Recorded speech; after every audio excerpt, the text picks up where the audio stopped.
The envelope trembled in Harold's weathered hands, her unmistakable handwriting jolting him like an electric shock.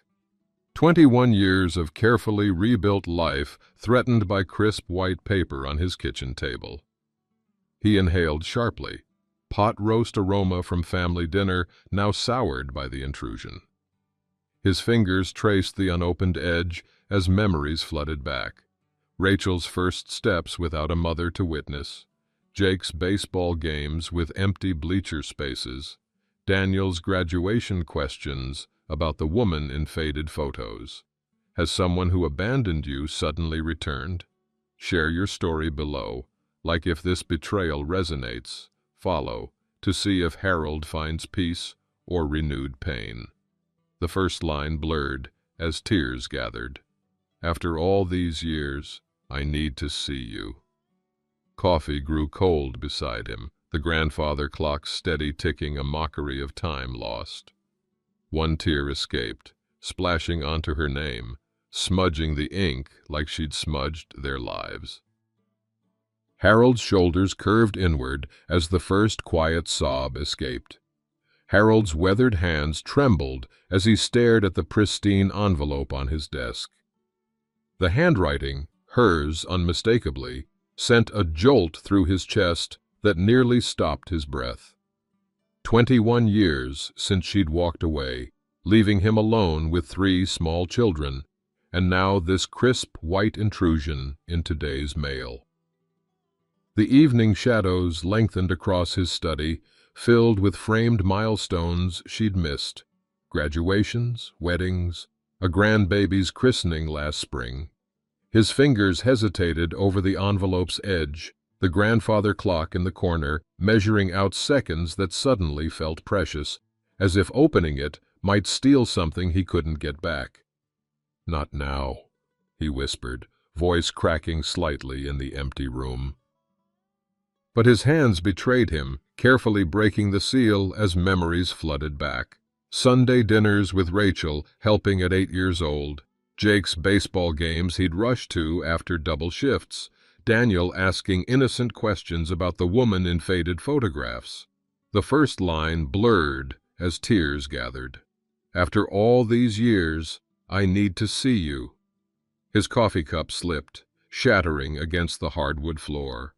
Dark liquid spread across polished boards, ignored as he continued reading.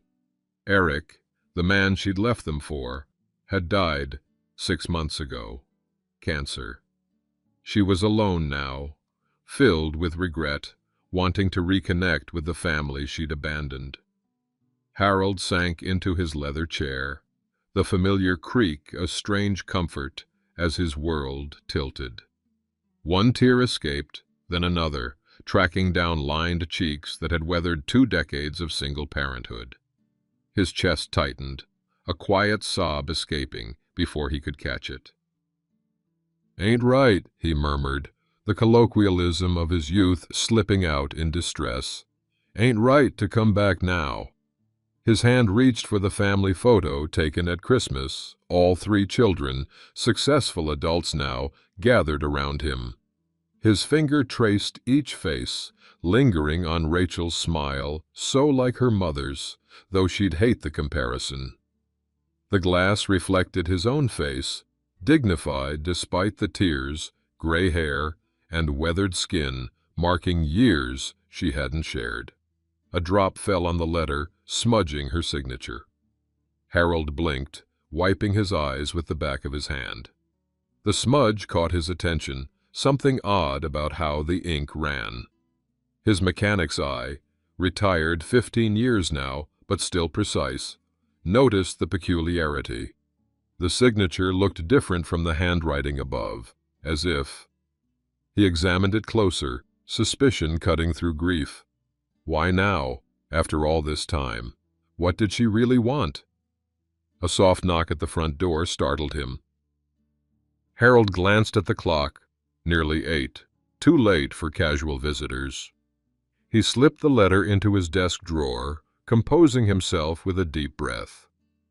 The knock came again, more insistent. Friend or foe, only one way to find out. Harold wiped his eyes hastily before answering Rachel's call. The phone's cheerful ring, a stark contrast to the hollowness in his chest. He took a steadying breath, decades of practice hiding difficulties from his children taking over. "Hey, sweetheart," he answered, voice carefully controlled despite the letter still visible on his desk. "Dad, I got the promotion." Rachel's excitement bubbled through the line. "Senior partner, just like I told you last Sunday. They called this afternoon." "That's wonderful news," Harold replied, genuine pride momentarily displacing his turmoil. His eldest had her mother's determination, but none of her selfishness. "I always knew you had it in you."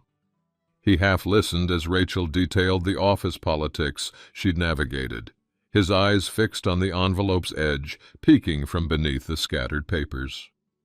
The clock ticked steadily in the background, marking minutes of normal conversation, while his world tilted beneath him. "Dad, you still there?" Rachel's voice sharpened with concern. "You sound off." Harold's fingers unconsciously touched the faint tan line where his wedding band had once sat. 21 years, and still his skin remembered. "Just tired, darlin'," he deflected, the endearment slipping out naturally.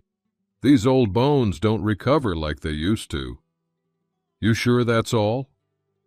Her lawyer's instinct, honed through years of watching him raise them alone, detected the subtle strain in his voice.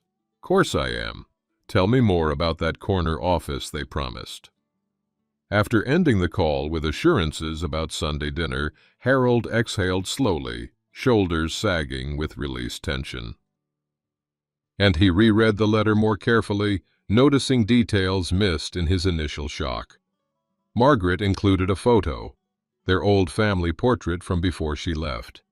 The children so young, Rachel with missing front teeth, Jake clutching his baseball mitt, baby Daniel on Harold's knee. A stronger wave of emotion hit him, seeing how small they'd been when abandoned. His thumb brushed over their innocent faces, memory sharp as glass. The night he'd told them Mommy wasn't coming home, Rachel's silent tears, Jake's confusion, Daniel too young to understand, but crying because his siblings did. "You don't get to waltz back now," Harold whispered to Margaret's image. "Not after we built something without you." The decision formed slowly, but with certainty. The children, adults now, with lives Margaret knew nothing about, deserved to know she'd reached out. But he wouldn't ambush them with this. They needed time, preparation. He'd tell them Sunday, together, where they could support each other. Harold slid the letter into his desk drawer, where important family documents lived, birth certificates, graduation programs, the deed to the home he'd nearly lost after she left, but had fought to keep for the children's stability. The drawer closed with soft finality, containing the threat temporarily. In the polished wood of his desk, Harold caught his reflection. More gray than brown in his hair now, lines etched around eyes that had seen both hardship and joy. The face of a man who'd rebuilt from ashes, not the devastated husband she'd left behind. As he rose stiffly from his chair, Harold noticed the wedding band tan line again, faint but visible after all these years. Physical reminder of abandonment's permanence despite emotional healing. Some marks never fully disappeared, just faded enough to carry. The broken coffee cup still lay forgotten on the floor, dark liquid seeping into floorboard cracks. Like her letter, seeping into his carefully constructed piece. Morning sunlight streamed across Harold's kitchen table, harsh and unforgiving on the scattered paper fragments of his multiple attempted responses. His coffee sat cooling in the pot, forgotten as he struggled to find words adequate for 21 years of silence. "Dear Margaret," he'd written, then crossed out. Too familiar. "Ms. Cooper," he'd tried next, then torn that page as well. Too formal. The pen hovered over his fifth attempt. Indecision unusual for a man who'd made countless difficult choices alone. Harold glanced at the family calendar hanging on the refrigerator, crowded with visits, birthdays, and activities. The busy life they'd built without her. What would each child want? Rachel would demand he tell Margaret to stay away, her protective instinct fierce as always. Jake would appear calm but watch carefully, measuring every word as he did with his woodworking. Daniel might be curious, having the fewest memories of his mother. "What right does she have?" Harold muttered, tearing another draft into precise quarters before adding it to the growing pile. His usual methodical nature couldn't navigate this unexpected terrain. The kitchen clock's steady ticking reminded him of passing time. Sunday dinner was only 3 days away. The children would be here, together, the right moment to tell them. But Margaret deserved some response before then. Harold rubbed his forehead, feeling every one of his 65 years weighing on him. A direct conversation would be better than any letter. Harold searched through Margaret's envelope again, looking for a phone number, finding instead an address in Oak Ridge Heights, the upscale neighborhood across town. She'd moved back, was already here, not just reaching out from afar as he'd assumed.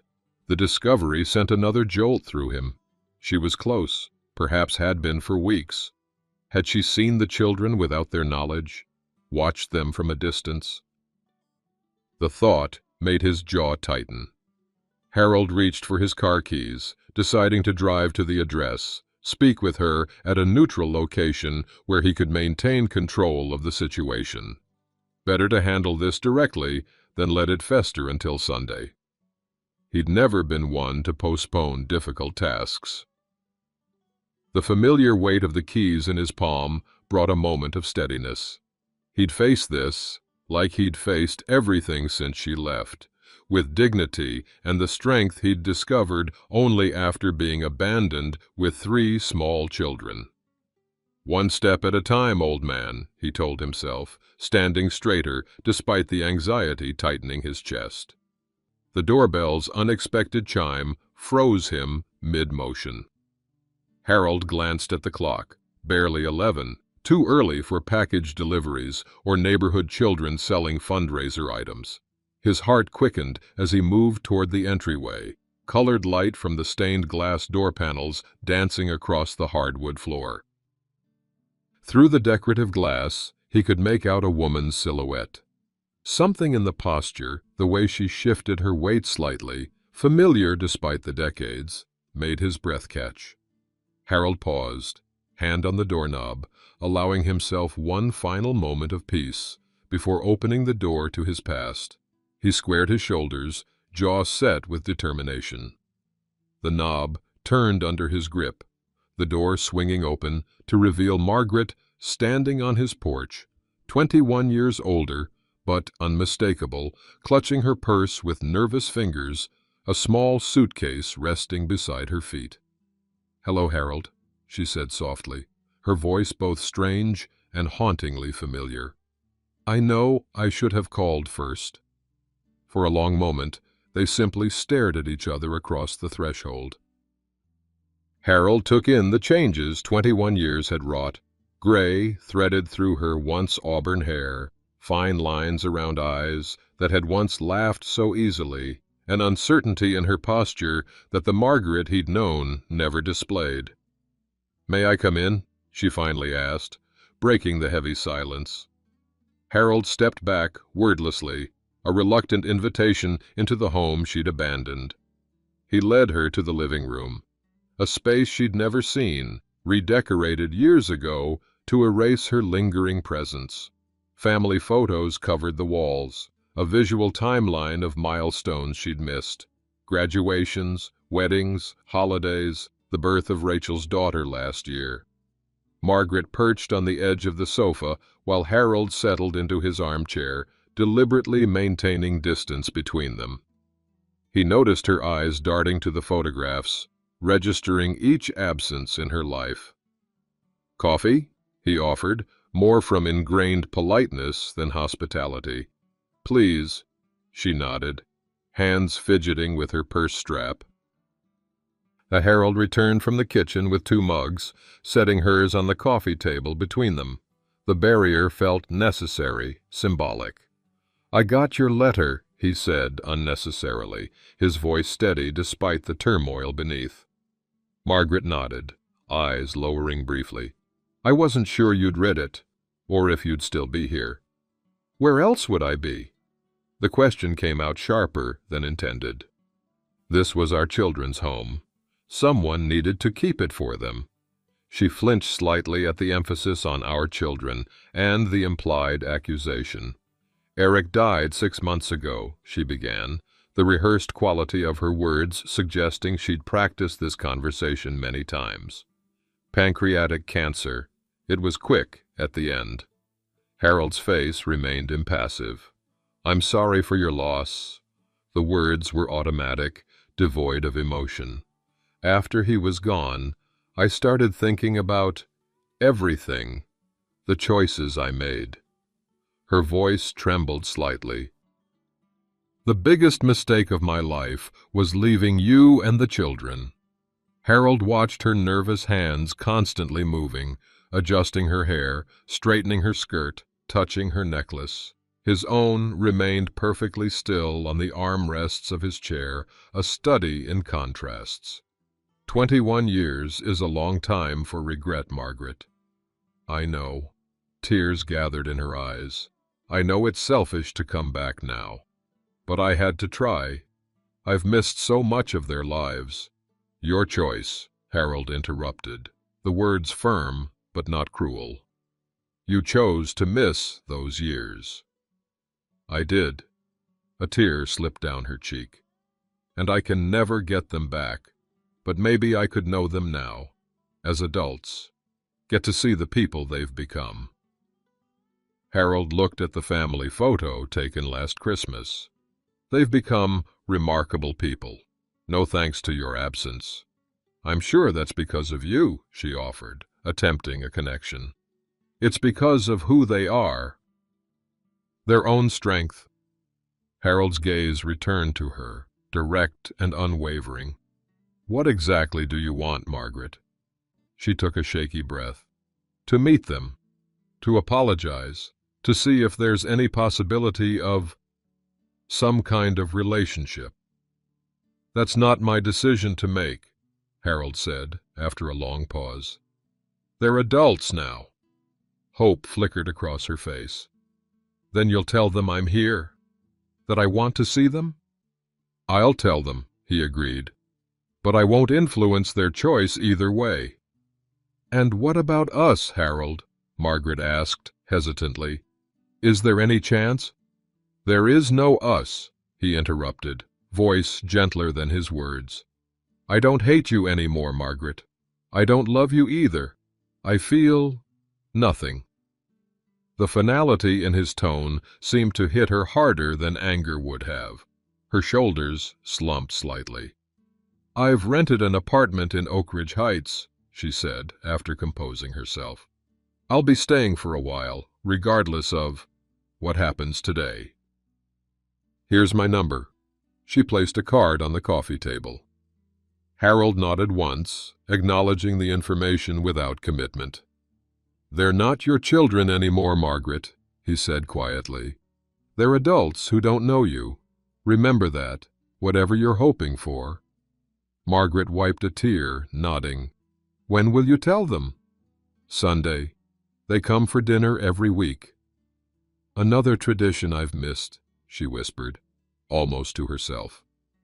Harold watched her, this stranger who had once been his wife, and felt the strangest sense of peace. The woman before him couldn't hurt him anymore. She held no power over his happiness, his sense of self, his future. "I should go," Margaret said, rising. She hadn't touched her coffee. Harold walked her to the door, maintaining the same careful distance. On the porch, she turned back, hesitating. "Thank you, for raising them so well, for," she gestured vaguely, "all of this." I didn't do it for you, Harold replied simply. I did it for them and for me. He closed the door gently but firmly as she walked away, returning to the living room to look at his family's photographs, complete without her. The reflection in the glass showed a man at peace with his choices, whatever storms might come. Sunday evening arrived with the comforting predictability Harold had cultivated over 2 decades of single parenthood. The dining room table, expanded with its leaf to accommodate all 3 children, was set with the mismatched plates they'd collected over years of birthdays and Christmases. Pot roast, the family favorite, filled the house with familiar aromas. Harold checked his watch. 10 minutes until they'd arrive, his punctual children. 10 minutes to prepare himself for the conversation that would disrupt their carefully constructed peace. Rachel arrived first, as always. At 30, she carried herself with the confidence of the newly promoted senior partner she was, but her smile for Harold was still that of the 8-year-old who'd helped him figure out how to braid her own hair after her mother left. "Something smells amazing," she said, kissing his cheek before hanging her coat. "Need any help?" "All under control," Harold assured her, watching as she automatically checked the table settings, straightening a fork here, adjusting a napkin there, her mother's perfectionism without the selfishness. Jake arrived next, bringing a bottle of wine and the quiet presence that had defined him since childhood. At 27, he'd channeled his introspective nature into custom furniture making, his hands steadier than Harold's had ever been. "Dad," he nodded, the simple greeting conveying genuine warmth. Jake had never needed many words to communicate. Daniel burst in last, apologizing for nearly being late. The youngest at 24, he'd been a baby when Margaret left, with no real memories of his mother. Perhaps that explained his perpetual curiosity, his research-focused mind always collecting information as if to fill in blanks. "Traffic was ridiculous," he explained, adjusting his glasses. "But I made it. What's for dessert?" Harold absorbed the sight of them, his greatest achievements, his real legacy. Their weekly dinners had sustained them through years of challenges. How many conversations had this table witnessed? First dates, college decisions, career changes, all navigated together. They settled into their usual seats, the empty chair at the table's end suddenly significant again after years of being just part of the furniture. Harold served the meal, waiting until they'd all taken a few bites before clearing his throat. "There's something I need to tell you all," he began, setting down his fork. 3 pairs of eyes turned to him, Rachel's sharp and assessing, Jake's watchful, Daniel's curious. "Your mother contacted me this week. She's back in town." Harold kept his voice neutral, factual. The reaction was immediate. Rachel's fork clattered against her plate, her face flushing with sudden anger. Jake's expression barely changed, though his hand tightened visibly around his wine glass. Daniel's eyes widened, glancing between his siblings as if to gauge the appropriate response. "What does she want?" Rachel demanded, always the protector, the first to leap to Harold's defense. "She says she wants to meet you all, to apologize." Harold looked each child in the eye. "She came to the house on Thursday." "She was here?" Rachel's voice rose slightly. "In our home?" "Yes. We talked briefly." "And?" Jake's single word held multiple questions. Harold sighed. "Eric died 6 months ago." "Cancer."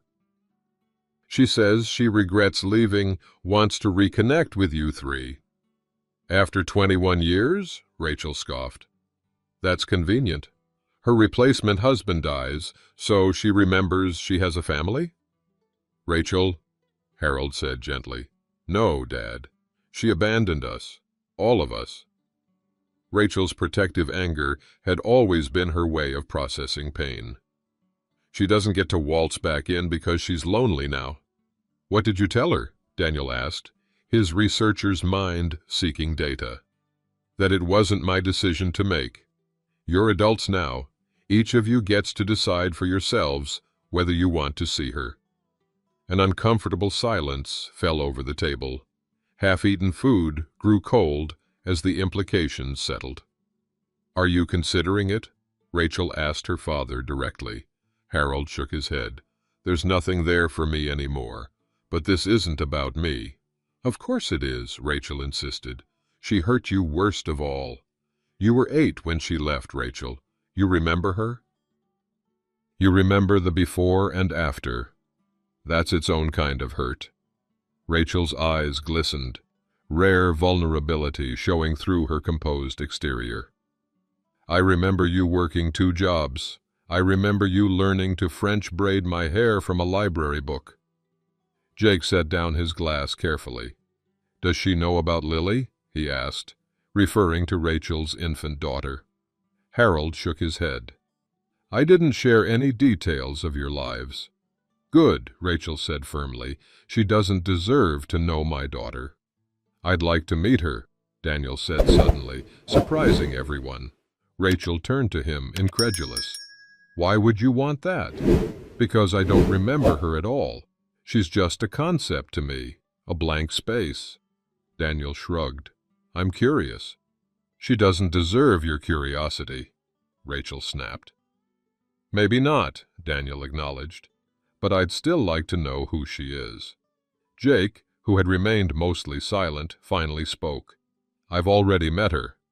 3 faces turned to him in shock. You what?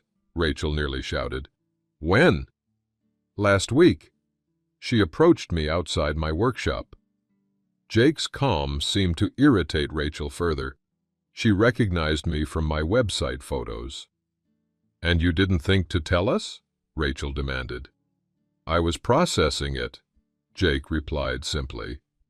She seems different than I expected. Different how? Daniel leaned forward, eager for information. Sadder, more real. Jake looked at his father. She's not the monster in my head anymore. She doesn't have to be a monster to be selfish, Rachel countered. Dad, you can't seriously be okay with this. Harold reached across the table, taking his daughter's hand. What I'm okay with is you all making your own choices. You don't have to agree with each other.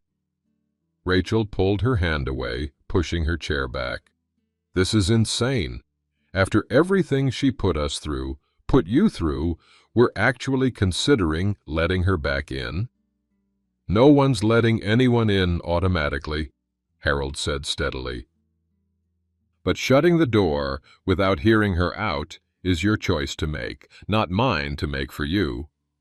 I can't believe this. Rachel stood, pacing behind her chair. Jake secretly meets her. Daniel wants to satisfy his curiosity, and you're just, what, neutral? Not neutral, Harold corrected. Supportive of whatever you each decide. The family dinner, usually a source of comfort, had transformed into the first serious disagreement they'd had in years. Harold watched his children struggle, each processing differently. Rachel's protective anger, Jake's measured assessment, Daniel's curious uncertainty.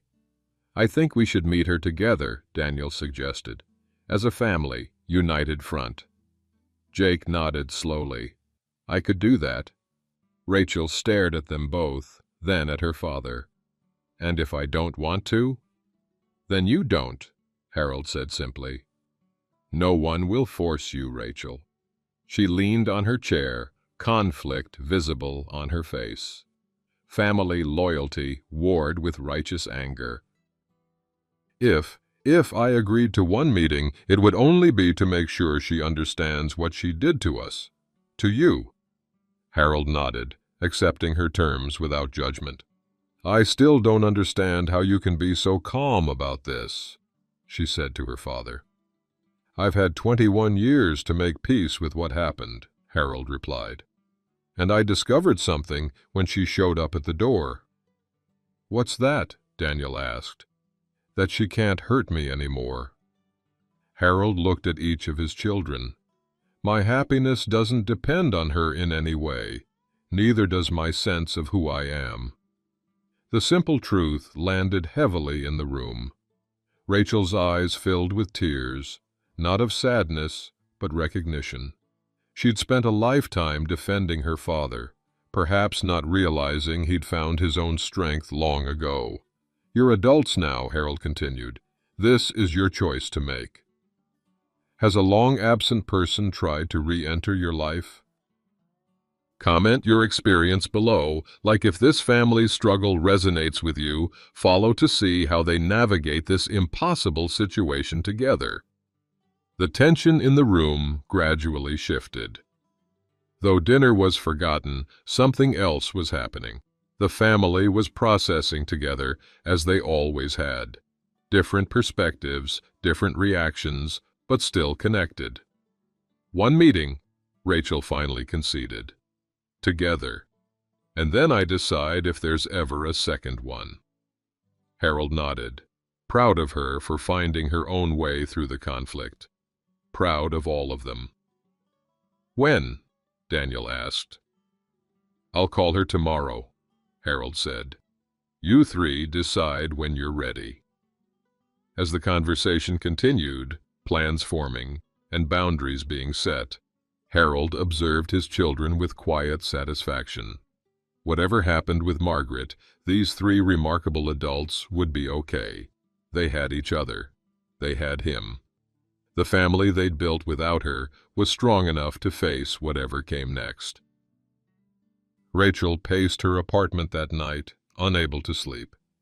The tasteful decor, modern, orderly, everything in its place, usually calmed her, but tonight it felt like a stage set, artificially perfect.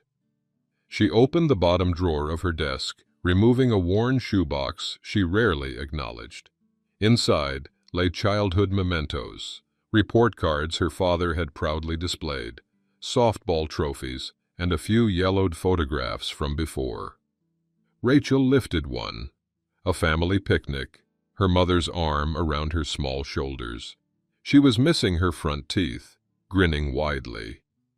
"How could you just leave?" she whispered to the image, anger resurging. Rachel had spent her life becoming everything her mother wasn't: reliable, successful, present. She had structured her world to prove abandonment hadn't broken her. Her phone chimed with a text from Jake. "You okay?" Her brother always sensed when she was struggling. Rachel hesitated, then replied, "Processing." "You?" The response came quickly. "Workshop." "Call if you need me." Rachel knew what that meant. Jake would be sanding something into submission, his methodical approach to emotional turmoil. She almost smiled, picturing him in his sacred space, surrounded by the scent of wood and varnish. In his workshop, Jake ran sandpaper over maple with practiced strokes, finding comfort in the repetitive motion. Dust motes danced in the single worklight, his breath forming small clouds in the unheated space. The half-finished rocking chair was for Lily, Rachel's daughter. His niece would never know the grandmother-shaped hole they'd all carried. Or would she now? Jake paused, remembering the moment Margaret had approached him outside his workshop last week. He'd recognized her instantly. Older, grayer, but unmistakable. His childhood memories of her were fragmented but sharp. Her perfume, her laugh, the sound of the front door closing behind her for the last time. "Jake," she'd said, voice uncertain. "You look so much like your father." He'd said little, letting her nervous words fill the space between them. She seemed smaller than in his memories, more human than the abandoning villain of family lore. Jake set down the sandpaper, pulling out his phone to search her name again. Margaret Cooper, regional sales manager at Bentley Pharmaceuticals until last year. Social media sparse but existing. A life parallel to theirs, continuing while separate. He hadn't told his father or siblings about the meeting because he needed to understand his own reaction first. Not anger, not joy, just curiosity and a strange sense of disconnection, like meeting a character from a book he'd read long ago. Jake picked up a different piece of sandpaper, resuming his work. Whatever happened next, the family they'd built would remain. Of that, he was certain. Daniel sat cross-legged on his bed, laptop balanced on his knees, scrolling through search results he'd reviewed dozens of times before. Margaret Cooper's digital footprint was modest but traceable. Professional profiles, mentions in industry publications, a few photos from corporate events. Unlike his siblings, Daniel had no real memories of their mother. She existed for him primarily as an absence, a story told by others, her features sometimes visible in Rachel's smile or his own eyes in the mirror. He'd created research files years ago, his methodical mind trying to understand the woman who had given birth to him and then left when he was barely walking. Tonight, he added new notes from what his father had shared. Eric, E = deceased. Cancer, 6 months ago, currently renting in Oak Ridge Heights. Expressed regret. Jake met her. Sadder. More real. Daniel adjusted his glasses, a habit when deep in thought. He'd spent his life collecting facts about everything, filling knowledge gaps with information. But facts couldn't tell him what he really wanted to know. Who was she, beyond the woman who left? What would he feel when he finally saw her face to face? His phone buzzed with Rachel's text to their siblings' group chat. "I'll go with the United Front plan. Thursday evening work for everyone." Jake responded with a thumbs-up emoji. Daniel typed, "Yes, neutral location, cafe instead of home." Rachel, "Definitely neutral ground. I'll ask Dad to arrange it." Daniel closed his laptop, lying back on his pillow. Thursday. 3 days to prepare for meeting the mystery woman who had shaped his life through her absence. Harold's phone lit up with Rachel's message as he sat in his study, surrounded by family photos. She'd agreed to the meeting, Thursday evening at Riverside Cafe, neutral territory. He'd call Margaret in the morning, set the details. For now, Harold simply sat with the knowledge that all 3 children had found their way to a decision that felt right to them, even if it wasn't the same decision. Rachel had called earlier, her voice tight with emotion. "I'm not doing this for her," she'd insisted. "I'm doing it for closure, for us." "I know, sweetheart," he'd replied, hearing the little girl behind the accomplished attorney's voice. Jake had texted his agreement without elaboration, typical of his thoughtful nature. Whatever he'd learned from his secret meeting with Margaret, he was processing it in his own careful way. Daniel had called with practical questions. How long should they plan to stay? Should they prepare what they wanted to say? Was there anything about their mother's personality they should know beforehand? Harold had answered patiently, giving what context he could without influencing their expectations. She was always good with words, he told Daniel. Persuasive, that's what made her successful in sales. Now, as midnight approached, Harold found himself thinking not of Margaret, but of the 3 remarkable people their children had become. Rachel's fierce protectiveness, Jake's quiet depth, Daniel's insatiable curiosity, strengths forged partly through adversity. Perhaps that was Margaret's unintended legacy, the family that had grown stronger in her absence, the children who had flourished despite, or because of, the challenges her leaving had created. the man Harold had become when forced to be both mother and father. He picked up the family portrait from last Christmas, all 3 children around him, Rachel holding baby Lily, complete, whole. Whatever happened Thursday wouldn't change that fundamental truth. Harold placed the photo back on his desk and turned out the light. The house settled around him with familiar sounds. The tick of the grandfather clock, the subtle creak of floorboards, the distant hum of the refrigerator, the home that had witnessed their grief, their growth, their triumph. Thursday would come, and they would face it together, as they always had. The next morning, Harold called the number Margaret had left. "Hello?" Her voice sounded cautious, hopeful. "Margaret, it's Harold. The children have agreed to meet with you."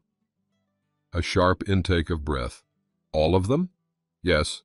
Thursday evening at Riverside Cafe, 6:30. They want neutral territory."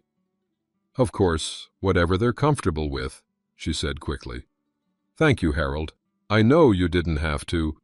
"I'm doing this for them," he interrupted gently. "They need to make their own decisions about you." "I understand." A pause. "How are they? Can you tell me anything before I see them?" Harold considered the request. "They're good people, Margaret. Kind, successful, close to each other. That's all you need to know for now. The rest is for them to share if they choose to." Another pause. "That's fair. Thursday at 6:30 then." "Goodbye, Margaret." Harold ended the call, feeling a strange sense of peace. The wheels were in motion now. Whatever happened next, his children would navigate it together with his steady support behind them. He sent a group text confirming the arrangements. 3 different responses came quickly. Rachel, "I'll be there. Not staying long." Jake, "Daniel, thank you for arranging this, Dad. Will you be coming?" Harold replied, "I'll drop you off and pick you up after if you want. This is your time with her." Daniel, "I think we'd like you there, Dad." "Right, guys." Rachel, "Absolutely. We do this as a family or not at all." Jake, "Dad should be there." Harold felt a swell of emotion at their solidarity. After a moment, he typed, "I'll be there. Family meeting. Family. As it should be." The Riverside Cafe sat on a quiet corner, large windows overlooking the park where Harold had once pushed 3 children on swings. They arrived together, a united front, Harold, Rachel, Jake, and Daniel, parking in the small lot adjacent to the brick building. "She's already here," Jake noted, gesturing toward a silver sedan with rental plates. Rachel smoothed her blazer, armor for difficult depositions repurposed for this meeting. "Remember, we set the terms. We can leave any time." "We know, Rach," Daniel said gently, adjusting his glasses. At 24, he was the only one without concrete memories of their mother, yet perhaps carried the heaviest curiosity. Harold watched his children steel themselves, proud of their courage, their solidarity. "Ready?" 3 nods, varying in certainty. They walked in together, Harold slightly behind, supporting without leading. Margaret sat in a corner booth, nervously shredding a napkin. Her head lifted at the door's chime, eyes widening as she took in the sight of them. No longer the children she'd left, but adults with her eyes, her smile, Harold's steady gaze. She half rose, uncertain of protocol after 2 decades. "You came," she breathed, voice catching. Rachel's posture stiffened. Jake nodded once, acknowledgement without warmth. Daniel stared openly, finally seeing the woman who had existed primarily in photographs and imagination. Harold guided them to the table, a hand briefly touching each child's shoulder in support. They arranged themselves naturally, family on one side, Margaret alone on the other. "Thank you for meeting me," Margaret began, clearly having rehearsed her opening. "I know I don't deserve—" "Why did you leave?" Daniel interrupted, unable to contain the question that had shaped his life. Margaret's practiced speech faltered. She looked at Harold, who offered no assistance, then back at Daniel, her youngest, who had no memories of her. "I was unhappy," she said finally, the simple truth landing heavily. "And selfish. I convinced myself you'd all be better off." "Better off without a mother?" Rachel's voice was controlled, but sharp. Margaret shook her head. "There's no justification. I told myself stories to make it easier. That Harold was the better parent anyway, that you'd barely remember me." Her eyes filled with tears. "I was wrong about everything. Have you confronted someone who deeply hurt your family? Share your experience in the comments. Like if you admire this family's courage, follow to see if they find healing or hold their boundaries." Jake, who had remained silent, finally spoke. "What changed, besides Eric dying?" Margaret's hand stilled on her shredded napkin. "Years ago, I saw Rachel in a newspaper article about a legal case. I started following all your lives from a distance. Watched Daniel graduate through university social media. Found Jake's furniture website." She swallowed hard. "I realized what I'd thrown away." "So you've been stalking us?" Rachel's eyes narrowed. "No, just public information, Christmas cards from mutual friends." Margaret looked at Harold. "No one would tell me much." "They protected you." "As they should have," Harold said quietly, his first contribution to the conversation. A silence fell, broken only by the soft cafe ambience around them. The family exchanged glances, their silent communication honed over years of navigating life without the woman across from them. Daniel leaned forward slightly, breaking the perfect unity. "What do you want from us now?" The direct question seemed to catch Margaret off guard. I'd like to know you, as you are now, if you'll let me." Rachel's scoff was barely audible. Jake's expression remained unreadable. Daniel's eyes never left Margaret's face, cataloging every feature he shared with this stranger. "We built a life without you," Rachel said finally. "A good one." Margaret nodded, tears slipping down her cheeks. "I can see that. Your father did an amazing job." "We did it together," Harold corrected gently. "The four of us." In that moment, something shifted. A subtle realignment. Not forgiveness, not reconciliation, but recognition of the truth. They had become a family of four, complete in themselves. Margaret seemed to sense it too, her expression both sad and accepting. "I know it's too late to be your mother. I just hope, maybe someday, we might know each other somehow." The cafe door chimed as new customers entered, breaking the heavy moment. Daniel glanced at his father, then his siblings, before returning his gaze to Margaret. "We need time," he said simply. For the first time that evening, all four family members were in perfect agreement.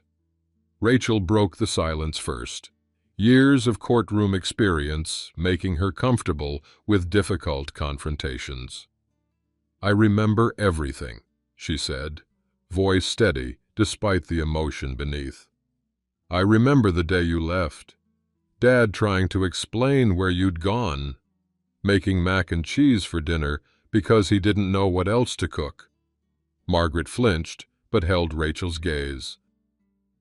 "I remember becoming the woman of the house at 8 years old, learning to do laundry, helping with my brothers." Rachel's professional composure cracked slightly. "I remember crying in the bathroom so Dad wouldn't hear." "Rachel," Margaret began. "I'm not finished." Rachel straightened, the senior partner asserting control. "I want you to understand what you left behind. Dad working 2 jobs until he could barely stand. Jake having nightmares. Daniel asking when Mommy was coming home, until eventually he stopped asking." Margaret's shoulders slumped with each detail, physical manifestation of understanding dawning. "So when you say you want to know us now," Rachel concluded, "you need to understand who we became because you weren't there." Jake, who had been silent, finally spoke. "I used to watch the door," he said quietly, "for months, thinking you'd come back." His simple statement landed harder than Rachel's detailed account. Jake rarely spoke about emotions, making his words carry particular weight. "Eventually, I stopped looking," he continued. "We built something without you." He glanced at his father, a moment of acknowledgement passing between them. "It wasn't always easy, but it was ours." Daniel studied Margaret throughout his siblings' testimonies, noting her reactions, the family resemblances, his own analytical mind in the way she processed information, Rachel's determined chin, Jake's contemplative gaze. "I don't remember you," Daniel said when Jake finished. "Not really, just impressions, a perfume scent, the sound of your laugh." He adjusted his glasses. "I've spent my life researching things, filling in blanks. You were the biggest blank." Margaret wiped a tear. "I'm so sorry, Daniel." "I'm not looking for another apology," he replied calmly. "I want to understand. Were you ever happy with us before you left?" The question surprised everyone.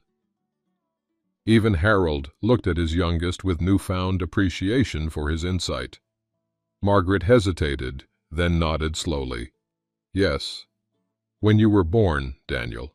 When each of you was born, those were the happiest moments of my life." She looked down at her hands. "I didn't know how to sustain that happiness through the everyday responsibilities. I was young, selfish." "And now?" Rachel challenged. "Now I know what matters," Margaret answered quietly. "Too late, but I know." Harold had remained supportively silent, letting his children lead. Now he observed how they'd naturally taken roles. Rachel the prosecutor, Jake the witness, Daniel the investigator.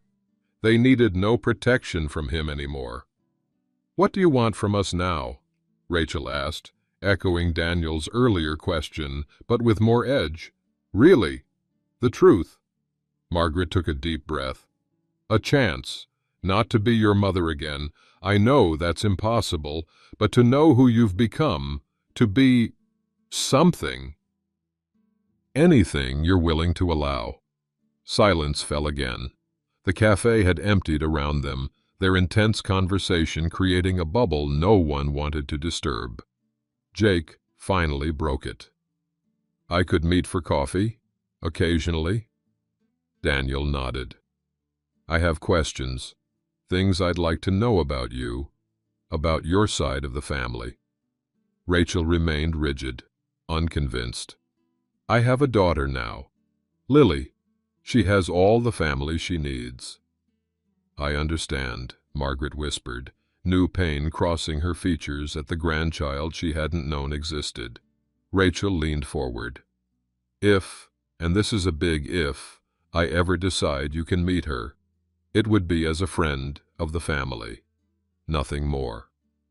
"That would be more than I deserve," Margaret acknowledged.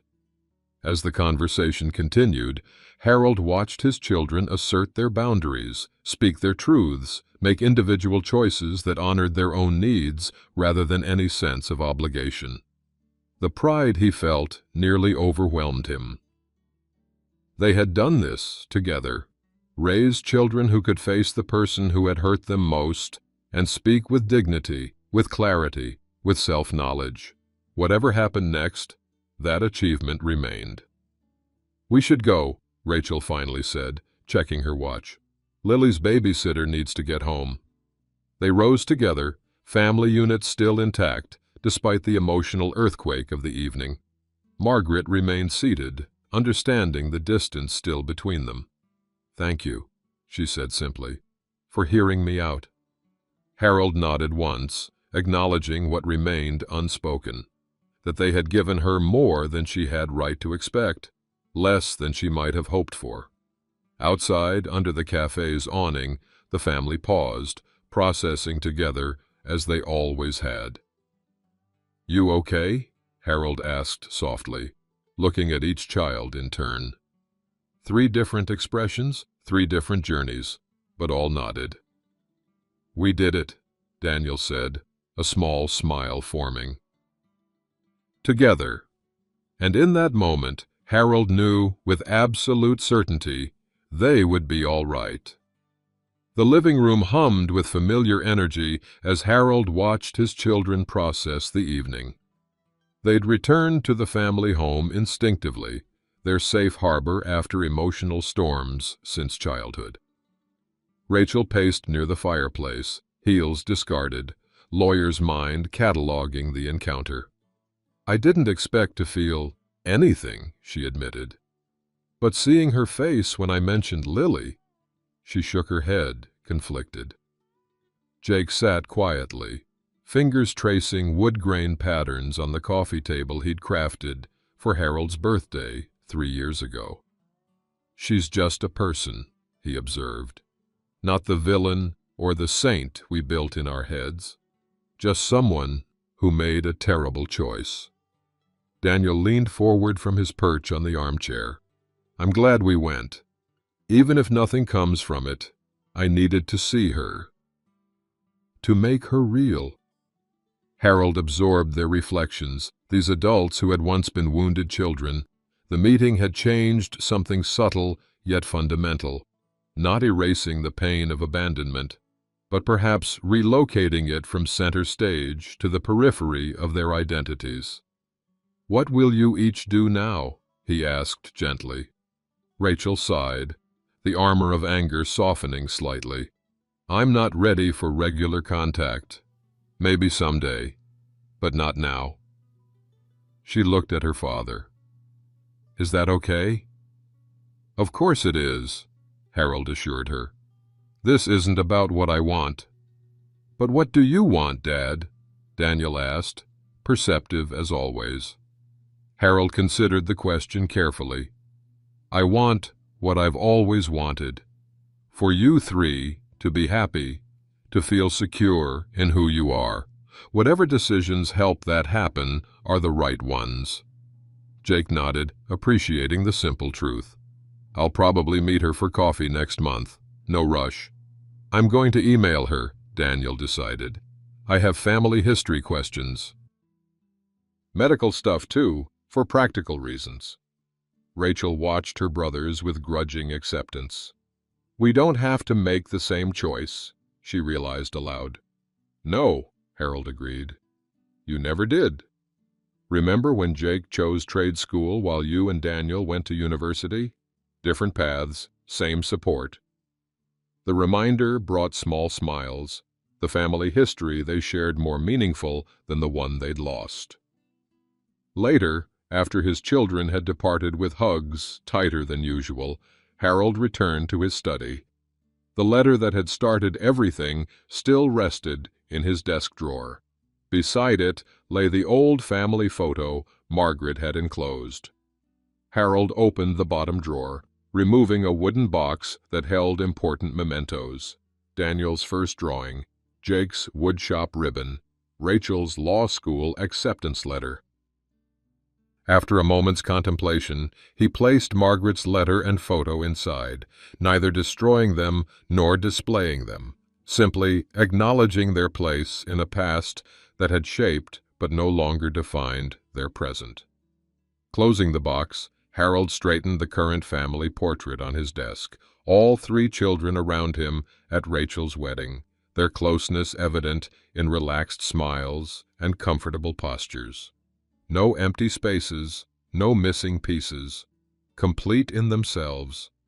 Through the window, stars peppered the clear night sky.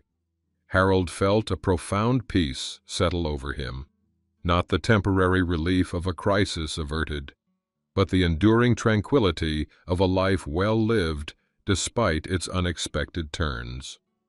Whatever came next with Margaret would be the children's story to write. His own had reached a satisfying conclusion long ago, when he discovered that the family they created after abandonment was stronger, more resilient, and more loving than he could have imagined possible. Harold switched off the desk lamp and headed to bed, the house creaking comfortably around him, home to 2 decades of tears and triumphs, all of which had led to this moment of quiet certainty. They would be all right, all of them, together and separately, just as they always had been. You've sat at a kitchen table with trembling hands, haven't you? That moment when life shifts beneath you. Unexpected news, a betrayal, a return from the past you thought was safely behind you. We all have our Harold moments, when an envelope arrives that threatens the peace we've carefully built. The tears that come aren't just for what was lost, but for what might still be taken away. Ain't it something how the hardest blows often come from the hands we once held? Trust, when broken, leaves marks that fade but never quite disappear, like Harold's wedding band tan line, visible decades later. You felt that phantom pain too, I suspect. The empty chair at your table. The photographs you've tucked away in drawers. The questions left unanswered when someone walks away. These wounds change us, reshape our very foundations like water carving through stone, persistent and patient. But here's what I know about folks like us, who've weathered a few storms. We rebuild. We find strength in the broken places. Remember how Harold discovered that Margaret couldn't hurt him anymore? That moment when you realize your happiness no longer depends on someone who chose to leave. That's not just healing, that's transformation. The clock keeps ticking, the floorboards keep creaking, and somehow we keep going. We become the steady presence others rely on, just as Harold did for Rachel, Jake, and Daniel. And those children, they grow up watching how we handle heartbreak. They learn resilience not from lectures, but from living rooms where a single parent helps with homework after working double shifts. From kitchens where mistakes are made with dinner, but love is served in abundance. From the quiet dignity of moving forward without bitterness. Your grandchildren see it too, this strength you've carved from sorrow. The truest victory isn't in confrontation or even forgiveness. It's in the day you realize you're complete without the missing piece. When Harold placed that letter in his memory box, neither destroyed nor displayed, he acknowledged its place in a story that belonged to the past. Your story continues too, with chapters yet unwritten, in a book held steady by weathered hands that still know how to turn the page. Perhaps that's the greatest gift of our years, the wisdom to know which battles shape us and which merely scar us, the courage to stand firmly in the life we've built, and the peace that comes from understanding that sometimes the family we create is stronger than the one we lose.